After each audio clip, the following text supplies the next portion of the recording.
तो दोस्तों जीडीसी का एग्ज़ाम आरआरबी और आरआरसी के तर्ज पे होता है, मैंने पहले वीडियोज़ में ही बता दिया है। और आज ज़्यादा डिस्कस ना करते हुए चलिए शुरू करते हैं क्वेश्चन को सॉल्व करना। मैं हूं आपका दोस्त इंजीनियर सीएम झा और आप देख रहे हैं आपका अपना YouTube channel wavy class by CM Jha sir, जहां आपको बहुत सारे वीडियोज़ मिलते हैं exam, competitive exam, academic exam और railway, signalling engineering and other technology से रिलेटेड। तो बिना देर के आइए हम लोग शुरू करते हैं अपना GDC exam eastern railway Kolkata के द्वारा जो फरवरी 2021 में लिया गया था। अगले क्वेश्चन पे अगर हम आए तो अरावली की श्रेणी किस राज्य में स्थित है? अरावली की श्रेणी मैं आपको बता दूं कि राजस्थान में अवस्थित है। अरावली की जो पहाड़ी है वो राजस्थान में अवस्थित है। काजीरंगा किसके लिए जाना जाता है? काजीरंगा एक नेशनल जो वो सेंचुरी है, अभ्यारण्य है, ये किसके लिए प्रसिद्ध है? तो काजीरंगा जो है एक सींग वाला गेंडा यानी राइनोसोरस, तो इसके लिए यह प्रसिद्ध है काजीरंगा एक सींग वाला गेंडा। असम में है, भारत का जो पूर्वोत्तर राज्य है असम, वहाँ पे ये काजीरंगा पाया जाता है। अगला क्वेश्चन है पश्चिम बंगाल का मुख्य खनिज क्या है? बहुत ही इंपॉर्टेंट क्वेश्चन है। जनरली पश्चिम बंगाल में ज़्यादातर उद्योग बहुत अधिक नहीं है, लेकिन अगर खनिज की बात करें तो पश्चिम बंगाल का जो सबसे प्रमुख खनिज है वो कोयला है। पश्चिम बंगाल का जो सबसे प्रमुख खनिज है वो कोयला है और कोयला की मात्रा पश्चिम बंगाल में 99% है। 99% जो खनिज है पश्चिम बंगाल में वो कोयला है। अब बाकी 1% में सारे आते हैं, कॉपर, आयरन, मैग्नीज, ये सब जितने भी हैं सब 1% में आते हैं। 99% पश्चिम बंगाल का खनिज कोयला है। उन स्टेशन का नाम बताएं जिसका कोड SKG है। ये भी लोकल स्टेशन है SKG। तो मैं आपको बता दूं SKG कोड है ईस्टर्न रेलवे में शक्तिगढ़ स्टेशन का, जो हावड़ा डिवीजन में आता है। मानस वन्य जीव अभ्यारण्य किस स्थान पर है? जनरली किस राज्य पे है? तो मैं आपको बता दूं कि मानस वन्य जीव अभ्यारण्य भी आसाम में ही है। मानस वन्य जीव अभ्यारण्य भी आसाम में ही है, जिसमें आपका टाइगर और एलिफेंट, काजीरंगा में एक सींग वाला गेंडा और मानस में टाइगर और एलिफेंट, ये दो जो है ये मानस वन्यजीव अभ्यारण्य आसाम का है, जहाँ टाइगर और एलिफेंट के लिए प्रसिद्ध है। और इसकी सबसे बड़ी बात है कि ये यूनेस्को का धरोहर है, यूनेस्को की विरासत है। यूनेस्को की विरासत में इसके पीछे भी एक बहुत बड़ी कहानी है कि सबसे पहली बार 1985 में यूनेस्को ने इसको अनुमति प्रदान की विश्व विरासत में। लेकिन वो जो असम के उल्फा, बोडो, ये सब जो आतंकवादी गिरोह है या उग्रवादी थे कुछ न कुछ, उसके कारण चूँकि वहाँ पे इनको 1992 में यूनेस्को ने फिर से तमगा छीन लिया था कि ऐसा नहीं होगा। परंतु फिर भी सरकार के द्वारा जब शांति बहाली हुई, शांति बहाली के बाद 2011 से अगेन ये यूनेस्को की लिस्ट में शामिल है। तो ये हमारा मानस वन्यजीव अभ्यारण्य आसाम का है, जो हाथी और इसके लिए प्रसिद्ध है, आपका बाघ के लिए, और यूनेस्को के धरोहर की श्रेणी में भी आता है।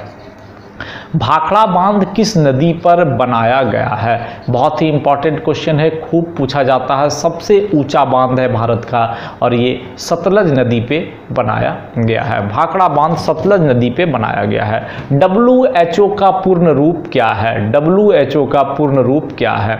WHO आपको पता ही होगा, वर्ल्ड हेल्थ ऑर्गेनाइजेशन, और जिसके साथ ही वर्ल्ड जुड़ा रहता है मैक्सिमम, उसका जो संस्थापक में है वो यूएनओ का मेन फाउंडर यूएनओ है, यूएनओ के द्वारा बनाया गया है। और यूएनओ की एक सहयोगी संस्था एक तरह से कहा जाता है इन लोगों को सबको। और वर्ल्ड हेल्थ ऑर्गेनाइजेशन में जो सवाल पूछे जाते हैं, इनका सवाल में आता है कि वर्ल्ड हेल्थ ऑर्गेनाइजेशन का हेडक्वार्टर कहाँ है? तो मैं आपको बता दूँ कि वर्ल्ड हेल्थ ऑर्गेनाइजेशन का जो हेडक्वार्टर है, दिस इज़ द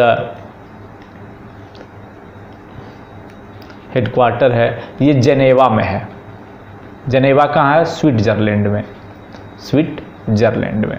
तो जेनेवा में, स्विट्जरलैंड में इसका हेडक्वार्टर है। जो WHO की स्थापना हुई थी, WHO की स्थापना, इसका जो स्थापना हुई थी 7 अप्रैल 1948 को 7 अप्रैल 1948 को WHO की स्थापना किया था। अभी इनके सदस्य 194 कंट्रीज हैं, 194 कंट्री विश्व के WHO के सदस्य हैं और ये अंडर UNO का काम करता है। विश्व इंडिया है, संयुक्त राष्ट्र संघ है, उसके अंडर में WHO भी काम करता है। अगले क्वेश्चन की अगर हम बात करें तो अफगानिस्तान की राजधानी आपको पता है काबुल है, तो इसमें कुछ ज़्यादा कोई सवाल बन नहीं सकता। भारत के सर्वाधिक कॉफ़ी उत्पादक राज्य, बहुत ही इंपॉर्टेंट सवाल है कि भारत में जो कॉफ़ी है इसका सर्वाधिक होता तो कर्नाटका, आपको बता दें कर्नाटका भारत में कॉफ़ी का सबसे अधिक उत्पादन करता है, दैट इज़ द 71%। इंडिया का 71% कॉफ़ी कर्नाटका करता है और दूसरा जो आ जाता है 21% केरला 21% कॉफ़ी का उत्पादन करता है। अगला क्वेश्चन, यूपी का फिरोजाबाद ग्लास उद्योग या चूड़ी बहुत यात मात्रा में बनाए जाते हैं और फिरोजाबाद ग्लास उद्योग के लिए प्रसिद्ध है। अधिकतम जस्ता का उत्पादन कहाँ होता है? जिंक जस्ता, इसका उत्पादन भारत में सबसे अधिक कहाँ होता है? तो इसका उत्पादन सबसे अधिक राजस्थान स्टेट करता है। राजस्थान जस्ता का सबसे बड़ा उत्पादक है, that is the 89.4%। Total zinc के प्रोडक्शन का 89.4% जस्ता राजस्थान में ही सिर्फ उत्पादन होता है। इसके बाद जो दूसरा नंबर आता है that is the 3% Andhra Pradesh 3% और जस्ता का उत्पादन करता है। भारत की दूसरी सबसे अधिक बोली जाने वाली भाषा वो क्या है? बंगाली है। सबसे पहले हिंदी का नाम आता है, हिंदी के बाद बंगाली है, बंगाली के बाद मराठी है, मराठी के बाद तेलुगु है, इस तरह करके सारे चले आए हैं। और ये 2, 3, 4 का जो है जगह आपस में बदलते रहता है ड्यू टू जब इसके काउंटिंग होते सर्वे होते। तो ये आपको मैं 2018 का रिकॉर्ड बता रहा हूँ। 2018 के रिकॉर्ड के अनुसार से बंगाली दूसरी है, मराठी तीसरी है और तेलुगु चौथी है 2018 के रिकॉर्ड के हिसाब से। इसके बाद जो सवाल आती है कि भारत की पहले रेलवे लाइन को किस वर्ष यातायात के लिए खोला गया था? तो आपको पता होना चाहिए कि सबसे पहली रेल भारत में अभी हम लोग उसकी 168वीं जयंती मनाए हैं कि जब हमारा भारत का पहली बार रेल चला था। वो तारीख था 16 अप्रैल 1853। 16 अप्रैल 1853 को किसके बीच में? पुरानी बॉम्बे टू थाने के बीच में 32 किलोमीटर स्टीम इंजन था फेरी क्वीन। ये हमारा भारतीय रेलवे का पहला इतिहास है और इस पे बहुत सारे सवाल पूछे जाते हैं। 16 अप्रैल 1853 को बम्बई से थाने के बीच 32 किलोमीटर की रेल फेरी क्वीन इंजन जो था हमारा स्टीम इंजन था। कौन सा इंजन था? Steam engine. स्टीम इंजन का आविष्कार किसने किया था? जेम्स वाट ने स्टीम इंजन का आविष्कार किया था। और जो हमारे भारतीय रेलवे या किसी भी रेलवे का जो स्टार्टिंग होने का सबसे पहला इंजन था, पावरफुल इंजन था। हरिपाल स्टेशन का कोड बताएं। जो हरिपाल स्टेशन है ये भी हावड़ा डिवीजन का स्टेशन है। हावड़ा डिवीजन ईस्टर्न रेलवे में आते हैं। HPL हरिपाल स्टेशन का कोड है और ये ईस्टर्न रेलवे के हावड़ा डिवीजन का स्टेशन है। लास्ट क्वेश्चन है, भारत का पहला स्टेशन कौन सा था? बहुत ही इंपॉर्टेंट क्वेश्चन है, इस पर भी 2-3 जीके बन गए हैं। ऐसे अगर आप नाम लें तो भारत का पहला स्टेशन मद्रास, पुराना नाम मद्रास। इसके बाद का नाम उसका हो गया चेन्नई सेंट्रल और अभी इसका नया नाम है रायपुरम। अभी जो नया नाम है this is the Royapuram station सबसे पुराना स्टेशन भारत का है।